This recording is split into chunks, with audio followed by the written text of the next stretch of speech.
Oh, the lighting. Hello, hello, hello. Hello, everyone. Hello. Facebook's got a new system here for their lives. This is interesting. Um, I am Jennifer Elizabeth Masters, and I'm a soul sculptor. I am an author, a healer, I'm an intuitive, I'm a channel. And one of the things that I do is help people overcome anxiety and depression. And hey, I there was a time when I had terrible anxiety. I was in terrible fear. I was afraid that people would see me, that people would know who I was, that people would find out the truth about me. I had guilt, I had shame about my past, about all the molestation that had taken place in my life. I had PTSD. I had low self-esteem. I was codependent. You name it, I had it. I had every one of those things. Um, I can't see. Let's see. I can't see anybody, if anybody's here.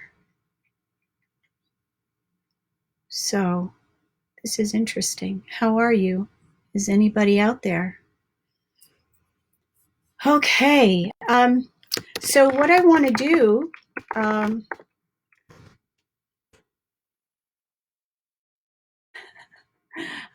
can't see that you're here. This is really strange. This is very different than what I'm used to. So we just got a message from Ventura, the county that I live in, and I'll share it with you. Well, maybe it's not even showing up now. It was an alert saying, no one is to go out unless they absolutely have to. And so I just, I want to give you all sort of a little something to think about, something different than fear and anxiety. And so one of the books I wrote is Orgasm for Life. This book is out in audio. I recorded it. It is in my voice. It is, I channeled George Carlin for this book, so it's funny. The book will turn you on. It, it will ignite your senses. And here's the thing. With this coronavirus, you could end a marriage and relationship, or you could make it hotter. You could make it more intimate. You could become more connected. And I'm seeing people turn this around, finding ways to enjoy their children on a deeper level and be present in the moment. One of my clients, I did a session with her last night. She was saying, I didn't realize how wonderful my daughter was. She kept saying to me, Mom, if you're not too busy, could I have a minute of your time?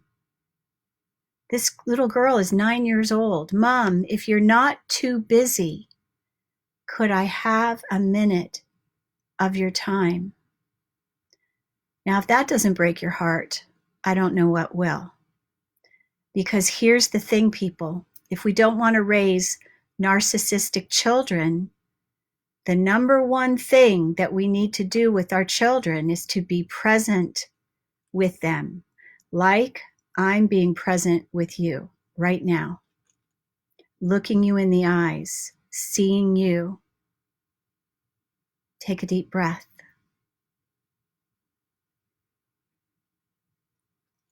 Okay. Yay, Ashley. I'm glad you're here. Okay. So, I was going to read an excerpt from my book. Are you cool with that? Is anybody cool with hearing a little bit about my book? So I did record it in audio form. Some of you may be thinking, well, jeepers, I don't know if I want to dive into a sex book right now, but let me just talk to you about the preface.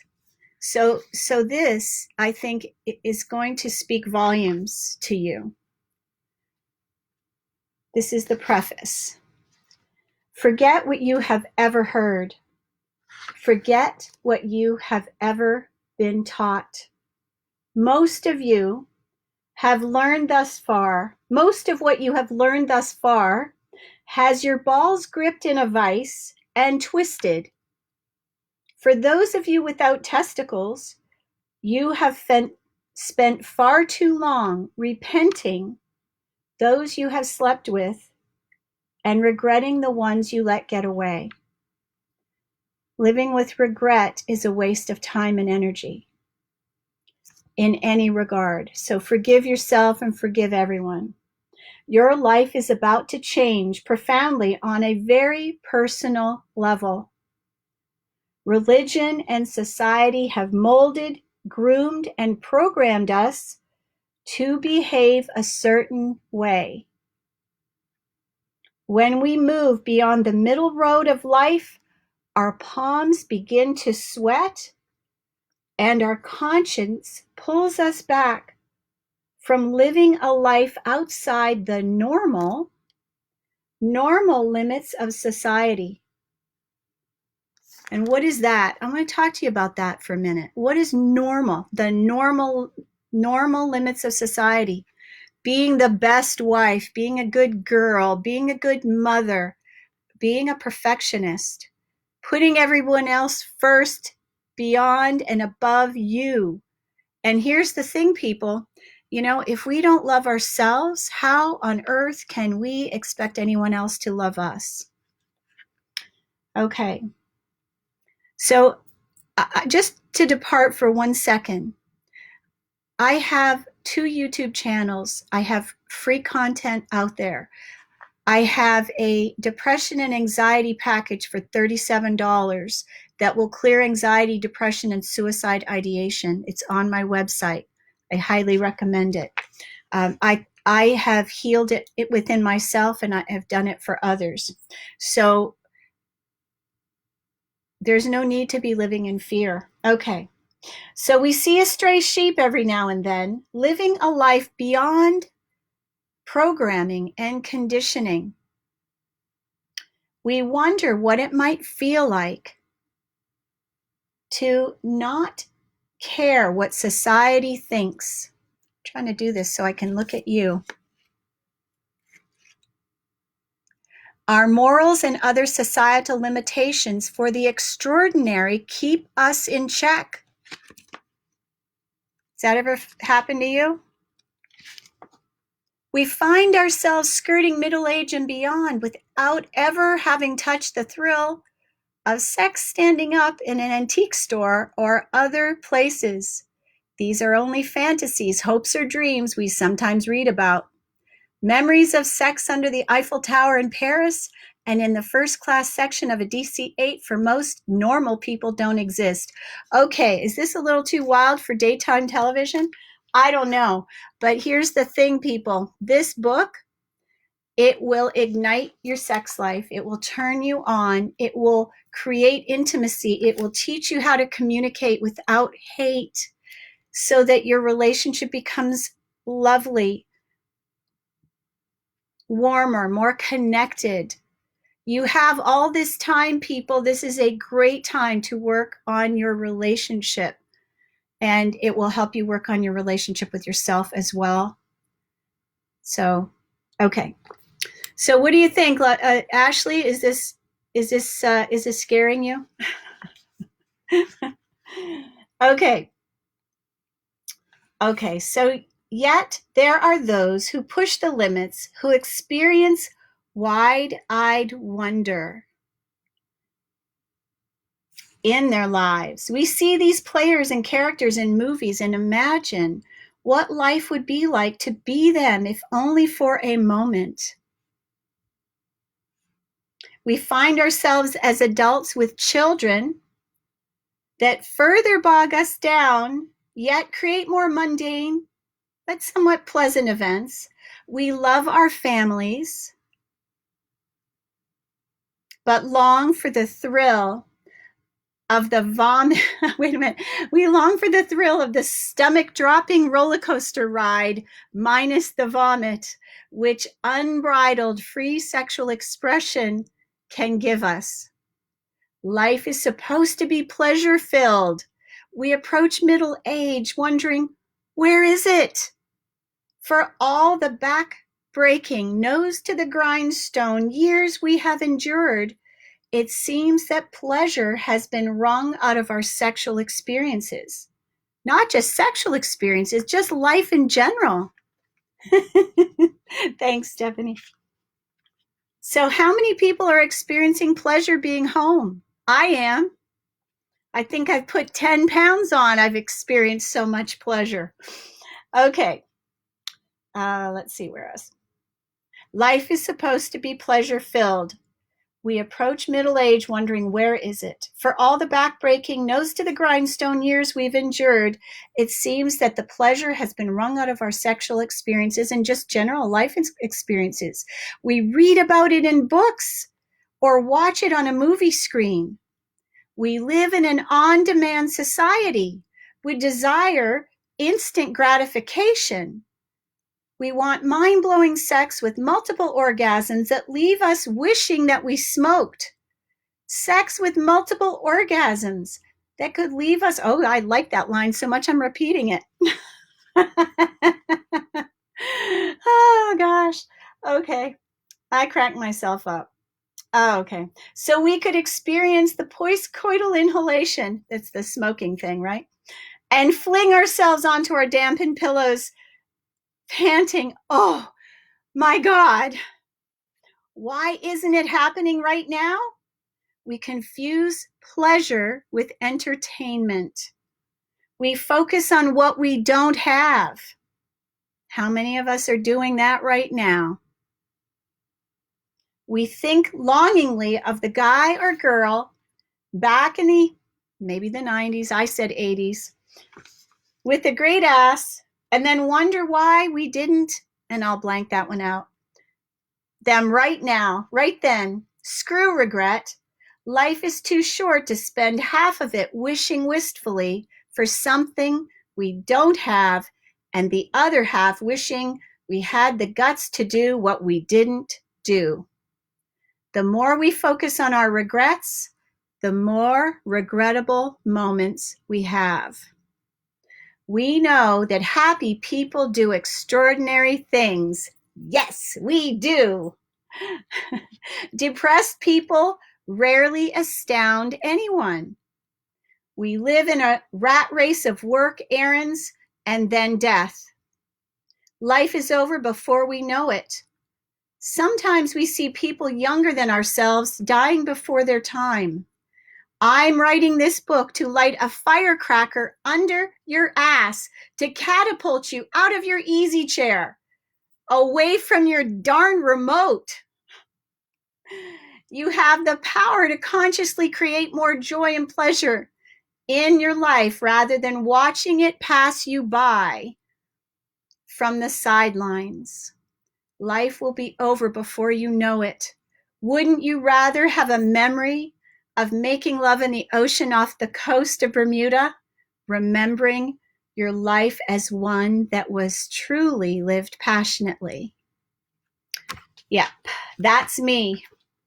A life lived passionately. Okay, so are y'all excited now? Anybody have questions so far? And I'm using my mic, so, and this is my computer. How is it? Can you hear me? Oh, Stephanie, thank you. Thank you. So I have another book on the go, and I really need to sit down and finish it. Maybe I'll do that tonight. It's so close to being done, and the audiobook is already done. This book, Orgasm for Life, is available in audio, and I just got an email saying that they've upped the amount that I'll earn. I'll make more than $10 on this book, maybe. Okay, so what I want to talk about is the benefits of orgasm. So let's talk about that. Amen, sister. All right, so let's see if I can get there here. All right, the 7 health benefits of an O. It boosts your immune system. Screw the vitamin C. Past research has shown that one of the big benefits of orgasm is that it boosts your immune system. Don't have to rush to the grocery store to get those vitamins. A study of college students showed that those who had sex once or twice a week had, oh, this is hard for me, immunoglobulin levels 30% higher. You know what I'm saying. It's the white cell count, I think, than those who were abstinent. And just maybe don't have sex when you're sick. Nobody wants to sneeze and romp mid-romp with germs around. True. Also, your pain threshold becomes higher when you're having regular sex. And and if you don't know where your the A, B, C, D, E, F, G spot is, read my book. You'll discover it. You may live longer if you're having regular orgasms. A study in South Wales over the course of 10 years examined the relationship between the frequency of orgasm and mortality among middle-aged men who were asked about their physical health in addition to frequency of orgasms. At the 10-year follow-up, I love this, they found that those that had 2 or more orgasms a week had 50% lower mortality risk than those that had less frequent. So did you hear that? 2 or more a week. It'll regulate your menstrual cycle. You'll feel happier. I mean, who doesn't want this? You could have an easier time conceiving. So I don't want to talk about that right now, but if you have in a report, people who have orgasms during sex after their male partner's orgasm retain more sperm than those who never hit the big O. Okay, and if you don't know how to get there, this book will help you. You might lose weight. Hey, after all those brownies I've been eating, shh, don't tell anybody. Okay, let's see what else. There should be more. But anyway, so that's that about that. There should have been 7 things, but I didn't see 7. Where are you all? I've lost you. Where did you go? Okay. So, laughter. I'm just going to tell you a little bit about me with my anxiety. What I discovered is that if we let our mind, does that help? It does, doesn't it? Run amok. If we let our mind just do what it wants to do, which the mind wants to keep us safe. And it was put in place, that monkey chatter, that ego, it was put in place to keep us safe from dinosaurs and chasing lions and those types of things. So what is happening right now with this, and I can't say the word because then I don't want them to highlight my video and not run it. So with what is going on right now, if you're in fear, then you don't feel safe. And here's the thing, all of us can stay safe if we follow the advice of what the doctors are saying. Stay home. Don't go out unless you absolutely have to. Don't let your children go out and come back running it. Don't have play dates. Don't have dates. Don't see anybody outside of your home. I mean, so if this lasts 2 months, big whoop, isn't your life worth staying in for 2 months till this passes? I know my life is. My mother's going to be 98 in July. I am planning to go to Canada for her birthday. My mother is planning to be alive for her birthday. She's staying in. She's not gallivanting out. She's not dating. So stay home, enjoy each other. Find fun things to do. Play cards. I am calling friends every single day, connecting. I'm staying in touch with people. People are calling me for sessions. And Friday, this is my big announcement. I have a new radio show on BBS radio starting at 8 p.m. Pacific, Friday nights, every other Friday for sure for now. And it's called SOS. Soulfully Observant Sage. sometimes obsessive sage, sometimes orgasmic sage. But this radio show is going to be one where you can call in. I'll do coaching live on the air. I will be doing an energy clearing Friday night. I will be sending out my love to as many people that will hear it and receive it. So how do I stay calm? Well, I am grounded in my body. That is probably the biggest thing.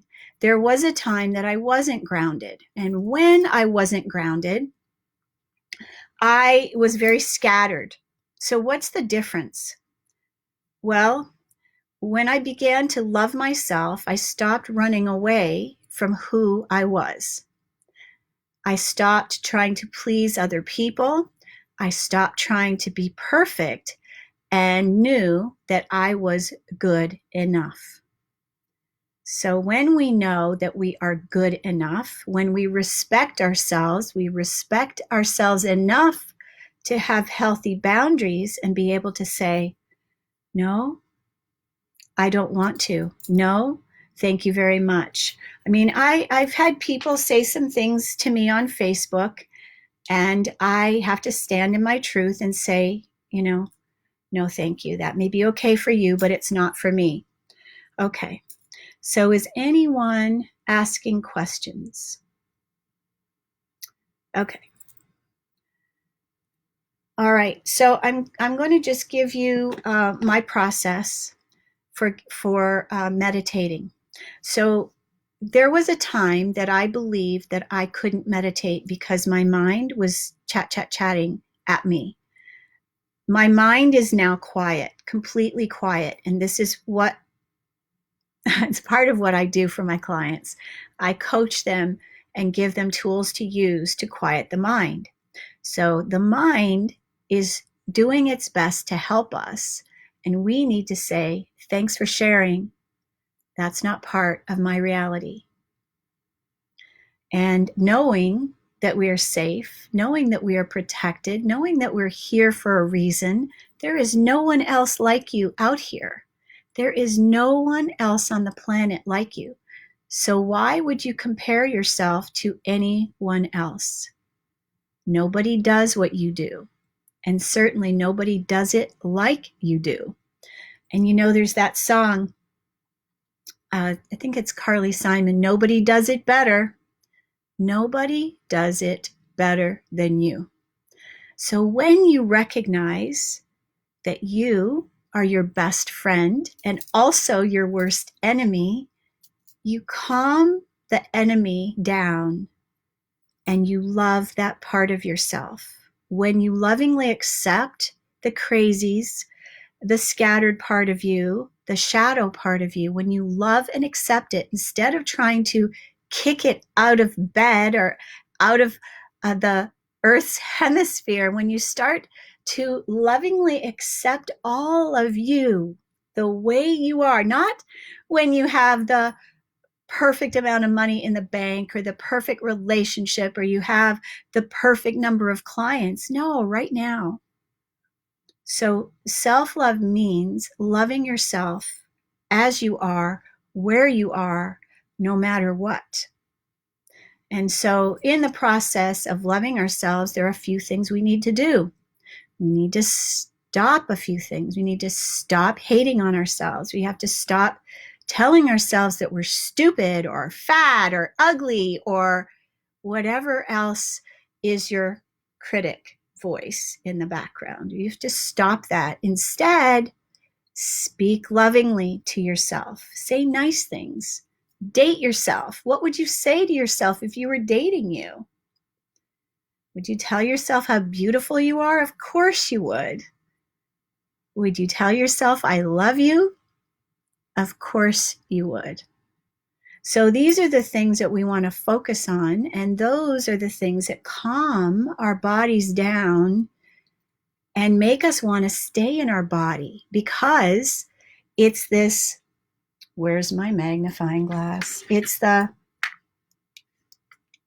magnifying all the flaws and faults and then clobbering ourselves with the baseball bat. That is what makes our body, our spirit not want to stay in this body. So when you start being kind to you, you'll become more grounded in your temple and be the goddess that you are.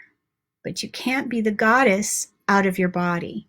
So I help you be the radiant goddess or the radiant gentleman that you are by being grounded in your body. Okay, let me just check.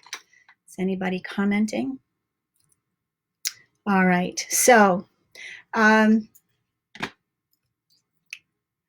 daily meditation is important, and the way that I started to meditate was by using a mantra.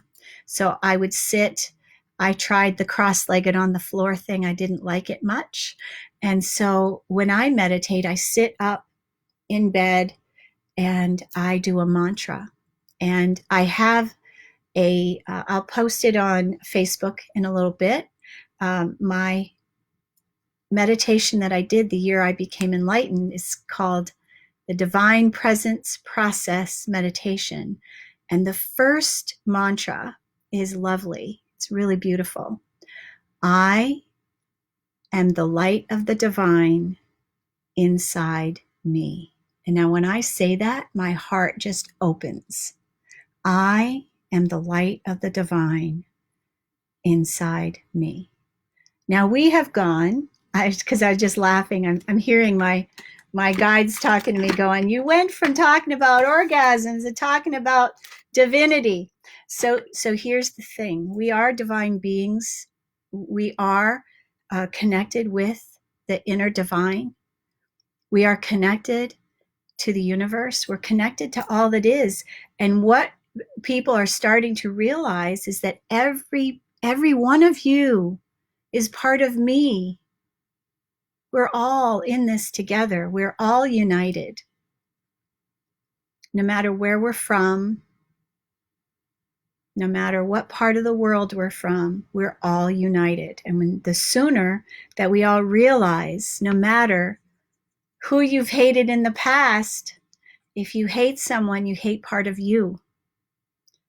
It's true. So you cannot hate others and not hate yourself. It's impossible. Because if you're hating on other people, you're also hating on you. So with that note, I'm going to send you off with some beautiful affirmations. And you can sit with your eyes closed. They will help you to feel beautiful. Okay, take a deep breath. And just envision white light coming down through the top of your head, radiating all over your shoulders, your neck, your back, your chest, all the way down through your solar plexus, your core, your thighs, your knees, your calves, your feet, down, down, down into the center of the earth. Connecting you with the earth, beautiful Mother Earth. And on the next inhalation, you're going to inhale that cleansed energy up through your feet, through your calves, through your knees, through your thighs, up into your abdomen, into your heart, and holding it there. Breathing. And just close your eyes, and you can do this, which is sending fear away. Or you could do this, your hands up, open to receive in your lap. Or you can do this mudra, calms the mind. Breathe. So I'm going to speak to you as if you are speaking to you. I am light. I am love. I am wisdom. My body knows just what to do. Every day my life gets better and better. I am loved. I am deserving. I am beautiful. I am perfect just as I am. I radiate light from within. I am grounded and safe. I am protected. My body knows just what to do. I am powerful. I am worthy. I am enough. I am worth so much. I am loved. I was created for a reason. I am here at this time to witness the birthing of the new humanity and world. I love life. Life works for me. I gratefully give and receive. I'm grateful for this life. I'm grateful for my vibrant health. I am safe. I am protected. I am secure. I am loved. I am enough. I am deserving. I am beautiful as I am. I am a radiant being of light.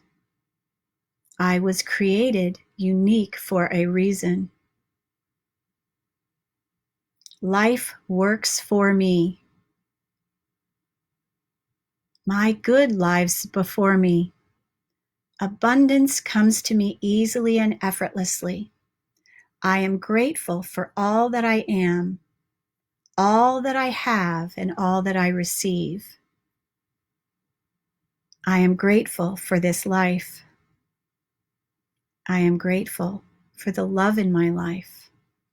I am grateful for the lessons I have learned. I know life is a gift, and I honor myself. I'm learning to trust me. I am connected to all that is. I honor myself with positive, uplifting thoughts. I am loved. I am enough. I am deserving. All right, my dears, all of you, thank you so much for being here. Thank you for honoring me with your presence, your divine light. And I'm sending you all off with the blessing. It is the Cascade of Miracles prayer. I've been doing this for years for all of my clients, so I'm going to share it with you. Mother, Father, God, I ask for a cascade of miracles to unfold in all areas of your life.